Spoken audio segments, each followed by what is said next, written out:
नमस्कार, मैं हूं दिव्या और हमारे इस खास कार्यक्रम द वीक ऑफ शो में आपका स्वागत है। हम आपको इस पूरे हफ्ते में हुए सभी राजनीतिक घटनाक्रम के बारे में विस्तार से बताएंगे। तो चलिए रुक करते हैं हमारे इस खास कार्यक्रम द वीक ऑफ शो का।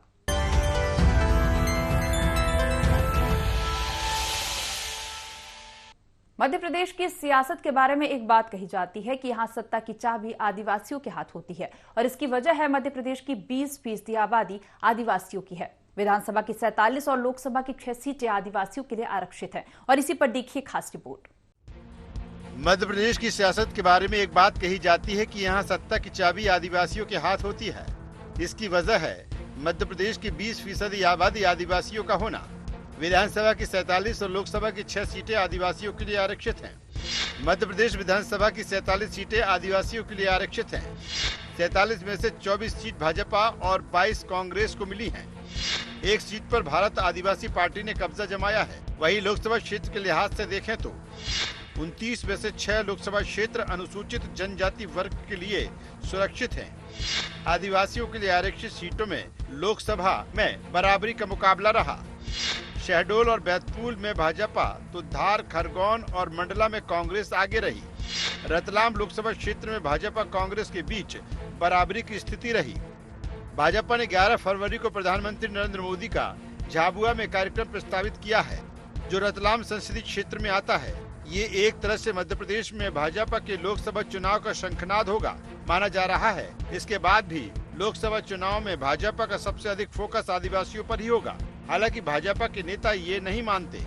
उनका कहना है कि मोदी सरकार ने पहले ही आदिवासियों के हित में अनेक काम किए हैं। वर्ग को साधने के लिए इस सम्मेलन की क्या जरूरत है? उसके पहले तो बहुत सारे लोक कल्याणकारी योजनाएं प्रधानमंत्री नरेंद्र मोदी जी ने आदिवासियों के कल्याण के लिए, प्रधानमंत्री आवास हो, उज्ज्वला गैस योजना हो, प्रधानमंत्री मुफ्त अन्न योजना हो, आयुष्मान कार्ड योजना हो, तमाम तरह के योजनाएं पहले से चला रखी है। वो आदिवासियों के बड़े सम्मेलन में आदिवासियों से मुखातिब होने आ रहे हैं। अपनी योजनाओं का प्रचार प्रसार होता है, उससे उनमें एक जागरूकता की भावना आती है। कांग्रेस ने भी लोकसभा चुनाव के पहले आदिवासियों को साधने की कोशिश शुरू कर दी है। मार्च में राहुल गांधी भारत जोड़ो न्याय यात्रा पर जब एमपी से गुजरेंगे तो रतलाम संसदीय क्षेत्र में आदिवासी न्याय सभा को संबोधित करेंगे। इसके लिए झाबुआ और रतलाम में से कोई एक स्थान तय होगा। कांग्रेस ने इसकी तैयारी आरंभ कर दी है। कांग्रेस आदिवासी सीटों पर विधानसभा के चुनाव परिणामों से उत्साहित है। वो इसलिए भी अपने को कमजोर नहीं मान रही कि विधानसभा चुनाव में आदिवासियों के लिए आरक्षित 47 सीटों में जहां भारतीय जनता पार्टी को 26 सीटें मिली तो कांग्रेस के खाते में भी 22 सीटें आईं। कई लोकसभा सीटों पर तो भाजपा से आगे रही है। मसलन धार की 5 में से 4, खरगोन की 5 में से 4 सीटों पर जीती कांग्रेस। मंडला 5 में से 4 सीट कांग्रेस ने जीतकर बढ़त बनाई। अनूपपुर जिले की 2 सीटों में मामला बराबरी का रहा। डिंडोरी जिले की 2 सीटें कांग्रेस ने जीती। मंडला की 3 सीटों में से 2 कांग्रेस के पास रही। सिवनी जिले की 2 सीटों में मामला बराबरी का रहा। बैतूल जिले की दोनों आदिवासी सीटों पर कांग्रेस ने जीत दर्ज कराई। खरगोन जिले की दोनों आदिवासी सीटें भाजपा कांग्रेस से नहीं छीन पाई। कांग्रेस को पूरा भरोसा है कि विधानसभा चुनाव की तरह लोकसभा चुनाव में भी आदिवासी उसका ही साथ देंगे। कांग्रेस आदिवासियों को अपना परंपरागत वोट बता रही है। प्रधानमंत्री नरेंद्र मोदी जी का अधिकार है, पूरे देश में कहीं भी जा सकते हैं, आ सकते हैं, कोई वाली बात नहीं है। लेकिन चुनावी माहौल जो लोकसभा का है उसके मद्देनजर अगर उनका आगमन हो रहा है तो ये बात समझ लें कि आदिवासी भी अच्छी तरह जानते हैं कि वो हालात नहीं है। आदिवासियों के साथ जो जुल्म अन्याय भारतीय जनता पार्टी की सरकार में किए गए हैं, महिलाओं पर अत्याचार हुए हैं, क्या क्या उनके साथ नहीं हुआ है। तो ऐसी स्थिति में आदिवासी इस तरह जानता है, किसी प्रधानमंत्री जी आए चाहे कोई आए, वो आदिवासी भारतीय जनता पार्टी यहाँ से मानने वाले नहीं। निश्चित रूप से आदिवासियों के लिए तो कांग्रेस पार्टी का हमेशा से एक सर्विस रहा है उनके साथ। कमलनाथ जी जब मुख्यमंत्री थे उन्होंने तो कई योजनाएं यहाँ पे लागू की थी। किसानों को, जो आदिवासी थे उन लोगों को उन्होंने कई सुविधाएं दी थी। उनके ATM कार्ड बनवाए थे, राशन दिए गए थे, बर्तन दिए गए थे, सारी सुविधाएं थी। तो आज भी जारी है। मध्य प्रदेश में भाजपा क्लीन स्वीप यानी कि 29 में से 29 सीट जीतने का लक्ष्य लेकर चल रही है। उसका लक्ष्य अपना वोट शेयर 10% करने का है। लेकिन तमाम प्रयासों के बाद भी आदिवासी इलाकों में कांग्रेस की मजबूत पकड़ ने उसकी चिंता बढ़ा दी है। इसी को देखते हुए भाजपा PM नरेंद्र मोदी की सभा से आदिवासी को साधने की कोशिश कर रही है। तो कांग्रेस भी अपनी पकड़ को बरकरार रखने राहुल गांधी की न्याय यात्रा के जरिए पूरा जोर लगाएगी। देखना ये है कि इसमें कौन कितना कामयाब होता है। Bureau report, IND24। Madhya Pradesh विधानसभा का बजट सत्र 7 फरवरी से शुरू हो गया और ये 19 फरवरी तक चलेगा और इस दौरान दूसरा अनुपूरक बजट और लेखानुदान लाया जाएगा। सरकार लोकहित की योजनाओं के लिए बजट जुटाएगी तो विपक्ष भी चुनावी वादों पर सरकार को घेरते हुए नजर आएगा। मध्य प्रदेश में एक और सियासी रण का मैदान सज गया है। मध्य प्रदेश विधानसभा का बजट सत्र 7 फरवरी से शुरू हो रहा है। ये 19 फरवरी तक चलेगा। इस दौरान दूसरा अनुपूरक बजट व लेखानुदान लाया जाएगा। बजट सत्र में बजट पेश नहीं किया जाएगा। सरकार अपनी योजनाओं का अनुमानित खर्च बताएगी, जबकि बजट पेश नहीं किया जाएगा। ये लोकसभा चुनाव के ठीक पहले होने जा रहे सत्र के माध्यम से सरकार लोकहित की योजनाओं के लिए बजट जुटाएगी तो विपक्ष भी चुनावी वादों पर सरकार को घेरने को तैयार बैठा है। जो सरकार ने अपने घोषणा पत्र में जो वादे किए हैं उससे कहीं ना कहीं मुकर्ती दिख रही है। संकल्प पत्र भूलते हुए नजर आ रहे हैं।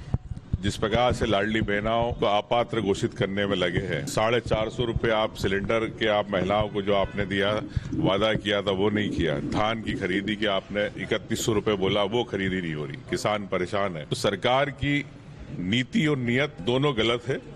उसको लेके सभी विधायक जनता की आवाज में प्रदेश की जनता के लिए आवाज बुलंद करेंगे। विपक्ष सरकार को घेरने के लिए तैयार बैठा है तो सत्ता पक्ष भी पलटवार की पूरी तैयारी में है। भाजपा ने मंत्रियों और सीनियर विधायकों को विपक्ष के हमलों का जवाब देने के लिए फ्रंट पर तैनात किया है। विधानसभा सत्र के लिए मुख्यमंत्री डॉक्टर मोहन यादव ने विधानसभा में जवाब देने के लिए 7 मंत्रियों को जिम्मेदारी सौंपी है। इन मंत्रियों में 4 राज्य मंत्री और 3 राज्य मंत्री स्वतंत्र प्रभारी शामिल हैं। सत्ता पक्ष का भी कहना है कि वो विपक्ष के हर सवाल का जवाब देने को तैयार है। जो वादे सरकार ने किए हैं वो सारे के सारे वादे और जो नहीं किए वो भी काम, विकास के काम मध्य प्रदेश में हो रहे हैं और मध्य प्रदेश की सरकार, डॉक्टर मोहन यादव जी की सरकार लगातार प्रयत्नशील है कि अधिक से अधिक जनता की सेवा की जाए, गरीब कल्याण के कार्यक्रम चलाए जाएं, हर उस समस्या का निदान जो वास्तव में बहुत समय से पेंडिंग है उसको निपटाने का काम भी भारतीय जनता पार्टी की मध्य प्रदेश की सरकार बन रही बात सदन में, तो सदन में वो चर्चा से भागे नहीं, चर्चा करें और फिर प्रमाणिक रूप से ये हो जाएगा कि इतने साल उनकी सरकार रही, सरकार के समय और अभी भारतीय जनता पार्टी की जो सरकार है उसमें कामों का जो अंतर है जनता को अपने आप दिख रहा है और जनता स्वीकार करती है। 13 दिन तक चलने वाले बजट सत्र के लिए 2303 सवाल भेजे गए हैं। इनमें 1163 तारांकित प्रश्न शामिल है। सवालों की ये फहरिस्त बताती है कि सदन हंगामेदार होगा। विपक्ष हर हाल में चुनावी वादों पर सरकार को कटघरे में खड़ा करने की कोशिश करेगा तो सत्ता पक्ष पलटवार में कोई कोर कसर बकाया नहीं रखने वाला। सदन में इस बार पक्ष और विपक्ष के दोनों नए तेवर और कलेवर में होंगे। 2 दशक बाद सत्ता पक्ष की ओर से डॉक्टर नरोत्तम मिश्रा जैसे सरकार के संकट मोचक सदन में नजर नहीं आएंगे तो कांग्रेस से भी जीतू पटवारी जैसे आक्रामक चेहरे नहीं दिखेंगे। हालांकि सत्ता पक्ष से प्रहलाद पटेल, कैलाश विजयवर्गीय और विपक्ष से उमंग सिंगार के साथ विपक्ष की कमान होगी तो अजय सिंह और रामनिवास रावत भी सदन में होंगे।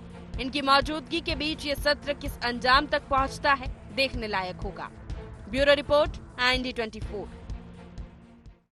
मध्य प्रदेश विधानसभा के बजट सत्र का पहला दिन हंगामेदार रहा। सत्र के पहले दिन राज्यपाल ने 48 पेज का अभिभाषण पढ़ा जिसमें 59 पॉइंट में सरकार की योजनाएं और उपलब्धियां बताईं। वहीं कांग्रेस विधायकों ने कहा कि सदन में राज्यपाल से झूठ बुलवाया गया। मध्य प्रदेश विधानसभा का बजट सत्र शुरू हो गया है और जिसके आसार थे ठीक वही हुआ। सत्र का आगाज ही हंगामे से हुआ। सत्र के पहले दिन राज्यपाल ने 48 पेज का अभिभाषण पढ़ा जिसमें 59 पॉइंट में सरकार की योजनाएं और उपलब्धियां बताई गई। मध्य प्रदेश विकसित भारत संकल्प यात्रा माननीय प्रधानमंत्री जी के वर्ष 2047 तक विकसित भारत के निर्माण की प्रबल अभिव्यक्ति बनकर उभरी है। मध्य प्रदेश सांस्कृतिक, आध्यात्मिक और कलात्मक समृद्धि की दृष्टि से देश का गौरव है। मेरी सरकार ने वर्ष प्रतिपदा 9 संवत्सर के शुभारंभ एवं सृष्टि आरंभ दिवस को उज्जैन सहित पूरे प्रदेश में भव्य रूप से मनाने का निर्णय किया है। राज्यपाल के अभिभाषण के बाद कांग्रेस विधायक हंगामा करने लगे। कांग्रेस विधायकों ने कहा कि सदन में राज्यपाल से झूठ बुलवाया गया। नेता प्रतिपक्ष उमंग सिंगार ने कहा कि सरकार राज्यपाल से झूठ बुलवा रही है। संकल्प पत्र में जो वादे किए उन पर सरकार मौन है। महिलाओं, किसानों, युवाओं से किए गए वादों पर सरकार का ध्यान नहीं है।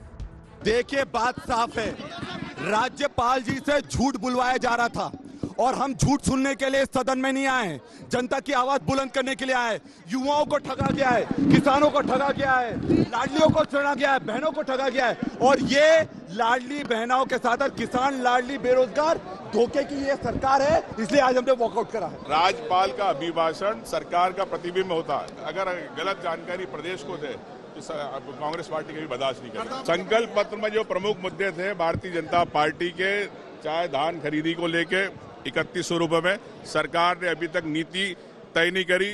सरकार ने संकल्प पत्र में कहा था कि हम 2700 में गेहूं खरीदेंगे। आज किसान की फसल तैयार खड़ी है, उस फसल को खरीदने वाला कोई नहीं है। राज्यपाल के अभिभाषण में आश्वासन नहीं कर सकते। आप जब कैबिनेट करते हो तो आपको उस कैबिनेट के अंदर इन किसानों के बारे में बात करनी थी, ना कि आपको उज्जैन के अंदर बड़े बड़े फेयर की बात करनी थी। ये मैं आपसे कहना चाहता हूँ। उधर सत्ता पक्ष ने विपक्ष के रवैये की निंदा की। सत्ता पक्ष के विधायकों ने कहा कि राज्यपाल के अभिभाषण पर धन्यवाद की परंपरा है, उसमें राय मांगी जाती है। राज्यपाल ने संशोधन भी मांगा था, लेकिन विपक्ष ने हंगामा कर सदन की परंपरा तोड़ी है। सत्ता पक्ष ने विपक्ष को विकास और संकल्प पत्र के बिंदुओं पर खुली बहस को चुनौती दी। परंपरा है और उस परंपरा में लोग अपनी राय व्यक्त कर सकते हैं और विधानसभा अध्यक्ष ने बाकायदा कहा कि शाम 7 बजे तक अगर किसी को कोई संशोधन देना है तो वो दे सकते हैं। उसके बाद अगर कोई बाहर टिप्पणी करना है तो मुझे लगता है ये ठीक नहीं। राज्यपाल महोदय का अभिभाषण ये सरकार के कामकाज का आईना है और अगर उस पर कोई बात उनको कहना है तो उसके लिए स्थान निर्धारित है, सदन में समय निर्धारित है, आप अपनी बात कर सकते हैं। एक तरीके से उनकी संस्कृति का हिस्सा है। वे जानते हैं कि चर्चा में वे कुछ भी नहीं कह पाएंगे। सरकार की योजनाएं इतनी प्रभावी और नीचे तक उतर चुकी हैं कि इनकी आवाज का कोई मायने नहीं है। लोकसभा चुनाव के पहले का ये बजट सत्र है तो औपचारिक है, जिसमें सरकार अंतरिम बजट ला रही है। जुलाई में मानसून सत्र के दौरान पूर्ण बजट पेश किया जाएगा, लेकिन लोकसभा चुनाव की तैयारी में लगे पक्ष और विपक्ष दोनों इसमें वार और पलटवार का कोई मौका नहीं चूकना चाहते। सत्र के हंगामेदार आगाज से अंदाजा लगाया जा सकता है कि इसका अंजाम क्या होगा। Bureau report, IND 24। हरदा की पटाखा फैक्ट्री में हुए ब्लास्ट की आग तो बुझ चुकी है, लेकिन इस पर सियासत शबाब पर है। हरदा से कांग्रेस के विधायक रामकिशोर दोगने सुतली बम की माला पहनकर विधानसभा पहुंच गए और मामले की SIT से जांच कराने की मांग की, लेकिन हरदा विधायक होने के बाद अब उन पर ही सवाल खड़े होने लगे हैं।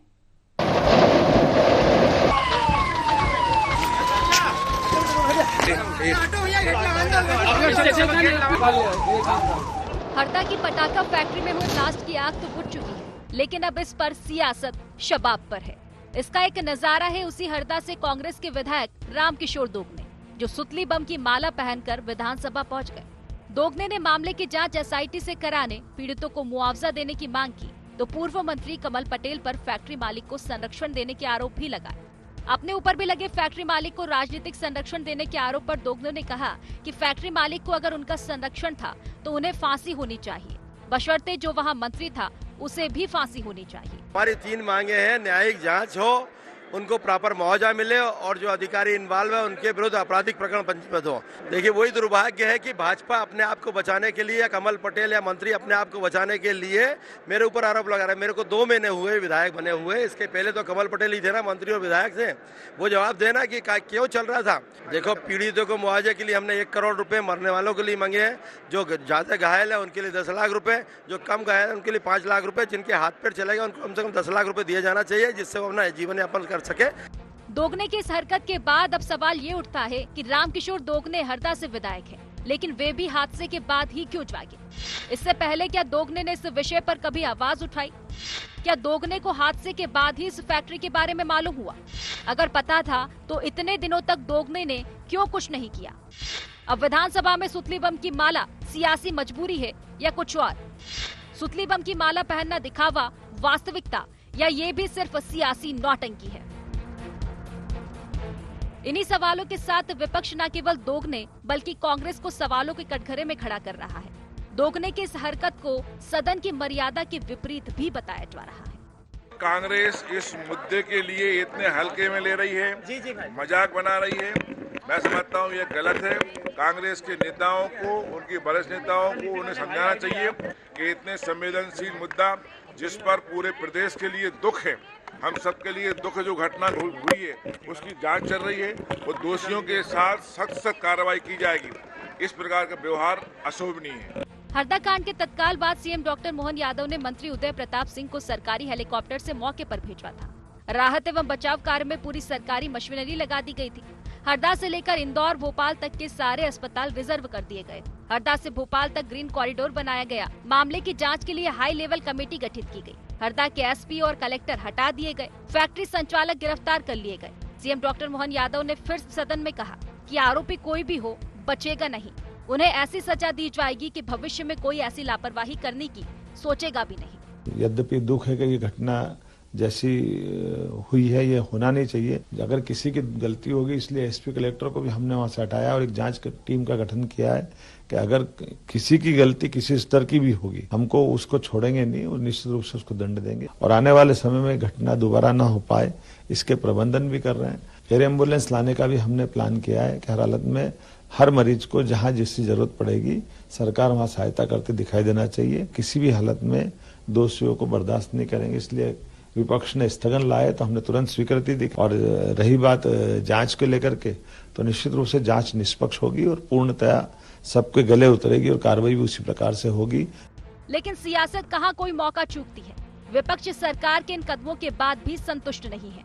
वो अब तक की कार्रवाई को नाकाफी बता रहा है। निष्पक्ष जांच, क्योंकि हर अधिकारी अपने अधिकारी के पक्ष में रहते हैं। सच्चाई को दबाना चाहते हैं। जो अधिकारी है जो इसमें दोषी है, कलेक्टर और एसपी आरोपी है, ट्रांसफर से नहीं होगा। ये हम चाहते हैं कि उनके खिलाफ अपराध पंजीबद्ध हो। ये कांग्रेस की मांग है। किसी शायर ने कहा है, मसलहत आमेज होते हैं सियासत के कदम, तू ना समझेगा सियासत तू अभी नादान है। हरदा कांड पर भी सियासत कुछ वैसी ही चल रही है। हरदा जहां ये हादसा हुआ, कई लोगों की जान गई, सैकड़ों लोग घायल हुए। वहां चल रही अवैध फैक्ट्री की खबर अगर शासन और प्रशासन को नहीं थी तो अनजान विपक्ष भी था। लेकिन अब मसला सियासी हो चला है तो आरोप प्रत्यारोप का दौर चलना भी जारी है। खासकर जब कुछ ही दिनों बाद चुनाव हो तो विपक्ष कहां कोई मौका चूकने वाला है। Bureau report, IND 24। स्कूल चले हम, ये स्लोगन तो आपने सुना ही होगा, लेकिन इन दिनों मध्य प्रदेश की सियासत में गांव चले हम स्लोगन गूंज रहा है। टारगेट सभी 29 लोकसभा सीटें जीतना है और इसको लेकर भाजपा की आम से लेकर खास तक गांव में 24 घंटे रहकर सरकार के काम बताएंगे। दिल्ली वाया गांव। जी हां, भाजपा इन दिनों इसी राह पर है। मिशन है लोकसभा में 400 सीट जीतने का। इसके लिए हर पोलिंग में 10% वोट शेयर बढ़ाने का लक्ष्य रखा गया है। इसके लिए पार्टी ने गांव का रुख किया। नेता, कार्यकर्ता, सांसद, विधायक और मंत्री गांव में 24 घंटे बिता रहे। मोदी सरकार के काम गिना रहे। सरकारी योजनाओं के हितग्राहियों से संवाद किया जा रहा है। जिन्हें योजनाओं का लाभ नहीं मिला उन्हें लाभ दिलवाया जा रहा है। भाजपा नेताओं का दावा है कि MP PM मोदी के दिल में बसता है और लोगों के दिल में PM मोदी बसे हैं। मोदी ने भारत के गांवों की दशा बदली। गांव चलो अभियान पूरे देश भर के अंदर भारतीय जनता पार्टी ने लिया है। मध्य प्रदेश के अंदर भी हमने लिया है। 24 घंटे सबको गांव में बिताना है। तो ये हमारे कार्यकर्ता ठीक तरीके से चीज़ों को समझें। प्रधानमंत्री मोदी जी के गरीब कल्याण की योजनाओं के हितग्राही, विकास का मॉडल, देश के अंदर प्रधानमंत्री के नेतृत्व में धर्म आध्यात्म पर भी जिस प्रकार से आज जनता का जो आशीर्वाद मिल रहा है तो सब लोगों से मिलें और वास्तविकता पर समझें। तो प्रधानमंत्री जी के रिफॉर्म्स हैं जो भारत की राजनीति में आज गांव-गांव में जमीन पर उतर गया। छोटे से गांव में एक चाय के दुकान वाला भी डिजिटली पेमेंट ले रहा है। ये नए भारत का निर्माण है जो माननीय प्रधानमंत्री मोदी जी ने किया है। भाजपा सबसे अधिक फोकस कांग्रेस के गढ़ों पर कर रही है। इसी योजना के तहत छिंदवाड़ा, राजगढ़ जैसी सीटों पर भाजपा के दिग्गज पहुंच रहे और इनका दावा है कि PM मोदी ने सारे गढ़ खत्म कर दिए हैं। प्रदेश की सभी 29 की 29 सीट जीतने का दावा भाजपा के नेता कर रहे हैं। गढ़ तो है प्रधानमंत्री नरेंद्र मोदी जी की गरीब कल्याण की योजनाओं के हितग्राहियों का, और मोदी जी ने देश के अंदर परिवारवाद समाप्त कर दिया तो राधोगढ़ का परिवारवाद भी अब समाप्त ही होगा। 29 की 29 जीतेंगे और वोट परसेंट हम 68 से 70% लाएंगे। भाजपा एक तरह से लोकसभा के चुनावी रण में हुंकार भर चुकी है। वो दोहरे मोर्चे पर मैदान में है। एक और वो मतदाताओं के बीच पैठ बना रही है तो दूसरी ओर कांग्रेस में उसकी सेंधमारी भी जारी है। कांग्रेस के नेता भाजपा में लाए जा रहे हैं, वही कांग्रेस बैठकों से बाहर ही नहीं निकल पा रही। लेकिन कांग्रेस चुनावी तैयारियों में अपने को पीछे नहीं मान रही है। कांग्रेस नेताओं का मानना है कि बीजेपी को गांव चलो जैसे अभियान का फायदा नहीं मिलने वाला, क्योंकि मोदी हो मोहन यादव, उन्होंने जनता से किए वादे पूरे नहीं किए। भारतीय जनता पार्टी कहीं भी जा सकती, किसी भी स्तर पे जा सकती। चुनाव के समय सबके अपने नारे रहते हैं। प्रदेश का चाहे अनुपूरक बजट हो, चाहे प्रदेश का अंतरिम बजट हो, चाहे प्रदेश का पूरा बजट हो, अब बजट प्रदेश के नाम पे नहीं आता है, मोदी जी और केंद्र के नाम पे आता है। तो स्वाभाविक रूप से जब कुछ सारा फोकस मोदी जी के नाम पे है, तो इनकी चिंता भी मोदी जी की सरकार वापस लाने की है। तो ये गांव चलेंगे, सब जगह चलेंगे, लेकिन किसान भी परेशान है, हर वर्ग, महिला भी परेशान है, मजदूर परेशान है, व्यापारी परेशान है, हर वर्ग परेशान है। भाजपा का गांव चलो अभियान लोकसभा चुनाव का आगाज भी माना जा रहा है। इस अभियान के जरिए भाजपा जनसंपर्क अभियान का एक दौरा पूरा कर लेगी। इसके बाद इसी महीने से राष्ट्रीय नेताओं की सभाएं शुरू हो जाएंगी। पीएम मोदी 11 फरवरी को झाबुआ से इसका आगाज करने जा रहे हैं। उधर कांग्रेस भी राहुल गांधी की भारत जोड़ो न्याय यात्रा से चुनावी माहौल बनाने की तैयारी में है। देखना ये है कि कांग्रेस राहुल गांधी के दौरे से कितना चुनावी माहौल बना पाती है। Bureau report, IND 24। छत्तीसगढ़ में बजट सत्र में खूब बहस हुई और नारेबाजी भी हुई। मुद्दा रहा महादेव ऐप, जिसकी गूंज विधानसभा चुनाव के पहले से ही छत्तीसगढ़ में सुनाई दे रही है। सदन में महादेव सट्टा ऐप से जुड़े सवालों के जवाब दिए गए। विधायक राजेश मूणत ने प्रश्नकाल के दौरान सदन में सवाल खड़ा किया तो गृह मंत्री ने जवाब भी दिए। हालांकि विपक्ष हमेशा ही की तरह ही जवाबों से संतुष्ट नहीं नजर आया। बहरहाल इस मामले में जांच चल रही है और कार्रवाई भी लगातार हो रही है, लेकिन सियासत है कि मानती कहां है। मुद्दा तो जरूरी है, चाहे फिर वो कोई भी हो। छत्तीसगढ़ में महादेव सट्टा ऐप पर सियासत थमने का नाम नहीं ले रही। बजट सत्र में भी इस मामले को लेकर सदन में महाभारत दिखी। विपक्ष ने इस मामले में सरकार की भूमिका को लेकर सवाल उठाए तो गृह मंत्री विजय शर्मा ने जवाब में कहा कि महादेव ऐप पर कार्रवाई जारी है। कार्रवाई अपनी गति से चल रही है। ईडी की कार्रवाई अपनी एडवांस स्टेज पर है। वो पूरी हो जाए तो राज्य सरकार भी अपनी जांच करेगी। वहीं कई भाजपा विधायकों ने महादेव सट्टा ऐप घोटाले में कांग्रेस नेताओं के शामिल होने के आरोप भी लगाए। एनफोर्समेंट डायरेक्टरेट इस पर जांच कर रही है और इस जांच के बाद जो चीज सामने आएगी, जो भी दोषी होंगे तो दंडित होगा। कार्यवाही चल रही है, परंतु एनफोर्समेंट डायरेक्टरेट की जो कार्यवाही है वो बहुत एडवांस्ड स्टेज पर है और वो काफी आगे बढ़ चुकी है और वो उन्होंने चालान भी पुटअप कर दिया है। अब मसला ये है कि शासन के पास अधिकृत तौर पर ये जानकारी अभी नहीं आई है। जैसे ही ये जानकारी आती है और उसमें प्रामाणिकता के साथ अगर हमको प्राप्त होती है तो उस पर कार्यवाही होगी। लेकिन विपक्ष गृह मंत्री के जवाब से संतुष्ट नहीं हुआ। कांग्रेस ने महादेव ऐप में कांग्रेस नेताओं की संलिप्तता के आरोपों को खारिज कर दिया। कांग्रेस विधायकों का कहना था कि सरकार बताए मामले की जांच कहां हुई है। कांग्रेस विधायकों ने ये मानने से इनकार कर दिया कि कांग्रेस सरकार के कार्यकाल के दौरान ऐसा कुछ हुआ हो। मैं ऐसे नहीं मानती। इसमें तो जांच का हो चुका है और जांच होगा, निष्पक्ष जांच होगा। हमारे लोग जो भी होगा, चाहे कांग्रेस पार्टी के लोग हों, जो भी है, उन पे जांच होगा। मैं नहीं मानती कि हमारी सरकार में ऐसा भी कोई हुआ है। ऑनलाइन सट्टा को लेकर प्रशासन के साथ ही सरकार भी गंभीर है। इस मामले में पुलिस की कई बड़ी कार्रवाई देखने को मिली है, लेकिन इसके बाद भी विपक्ष सदन में महादेव सट्टा ऐप को लेकर भी सवाल उठा रहा है। वहीं सत्ता पक्ष इस घोटाले को कांग्रेस सरकार की देन बता रहा है। इन आरोप प्रत्यारोपों के बीच दोषियों पर कब तक शिकंजा कसता है, ये देखने लायक होगा। रायपुर से अद्वैत नाइक की रिपोर्ट। छत्तीसगढ़ के वित्त मंत्री ओपी चौधरी ने विधानसभा में 1,47,500 करोड़ का बजट पेश किया। बजट का थीम अमृतकाल की नींव और ग्रेट सीजी पर है। सरकार ने छत्तीसगढ़ को 2047 तक विकासशील से विकसित राज्य बनाने के लिए विजन डॉक्यूमेंट तैयार करने का ऐलान किया है, जिसे नाम दिया गया है अमृतकाल छत्तीसगढ़ विजन एट 2047। साय सरकार के पहले बजट में राज्य की जीडीपी को 5 लाख करोड़ से अगले 5 साल में 10 लाख करोड़ तक ले जाने का टारगेट रखा गया है। छत्तीसगढ़ के वित्त मंत्री ओपी चौधरी ने शुक्रवार को विधानसभा में 1,47,500 करोड़ का बजट पेश किया। बजट का थीम अमृतकाल की नींव और ग्रेट सीजी पर है। सरकार ने छत्तीसगढ़ को 2047 तक विकासशील से विकसित राज्य बनाने के लिए विजन डॉक्यूमेंट तैयार करने का ऐलान किया है, जिसे नाम दिया गया है अमृतकाल छत्तीसगढ़ विजन एट 2047। साय सरकार के पहले बजट में राज्य की जीडीपी को 5 लाख करोड़ से अगले 5 साल में 10 लाख करोड़ तक ले जाने का टारगेट रखा गया है। हमारा फोकस रहेगा। गरीब, किसान, युवा, महिला, इन पर हमारा पूरा फोकस रहेगा। और उसके साथ ही हम टेक्नोलॉजी बेस्ड रिफॉर्म्स और गुड गवर्नेंस स्थापित करके, ट्रांसपेरेंट मॉडल स्थापित करके कैसे हम छत्तीसगढ़ को एक नई ऊंचाई पर पहुंचा सकते हैं। राम राज्य की स्थापना अब पूरे देश में हो ही रही है। गुड गवर्नेंस को मैं उस रूप में देखता हूं, तो उस राम राज के माध्यम से कैसे हम एक नई ऊंचाई तक प्रदेश को पहुंचा सकते हैं, हमारी अर्थव्यवस्था को पहुंचा सकते हैं। उधर विपक्ष बजट को निराशाजनक कह रहा है। पूर्व मुख्यमंत्री भूपेश बघेल ने कहा है कि ये बजट जीरो है।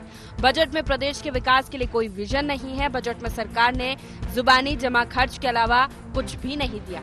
उनकी सरकार की योजनाओं का नाम बदलकर लागू किया गया। हमारी योजना को नकल क्यों कर रहे हैं? श्रमिकों को दे रहे हैं, किसानों को दे रहे हैं, तेंदुपत्ता संग्राहकों को दे रहे हैं। ये हमारी योजना है। बिजली बिल हाफ योजना हमारी योजना है, फिर नकल क्यों कर रहे हैं? तो आप ही और डुबाने वाले हो। ये केवल शब्द जाल है। 35 करोड़ का बजट प्रावधान है, तो उसमें क्या कर लेंगे आप? उससे कुछ मिल पाएगा? 35 करोड़ कितने लोगों को चप्पल मिलेगा? किस क्वालिटी की मिलेगा? उसी प्रकार से होगा कि एक पैर में 6 नंबर का, दूसरे पैर में 7 नंबर का। भाजपा ने विधानसभा चुनाव मोदी की गारंटी पर लड़ा था। अब कुछ ही महीनों के अंदर लोकसभा के चुनाव है, जिसमें फिर से मोदी सरकार बनाने के लिए वोट मांगे जा रहे हैं। ऐसे में बजट में मोदी की गारंटी को पूरा करने पर फोकस किया गया है। विपक्ष भले ही इस बात को नकारे, अब देखना यह है कि जनता इस बजट को किस रूप में लेती है और भाजपा को इसका क्या रिटर्न गिफ्ट देती है। Bureau report, IND 24। हमारे इस खास पेशकश द वीक ऑफ शो में फिलहाल इतना ही। आप देखते रहिए IND 24। नमस्कार।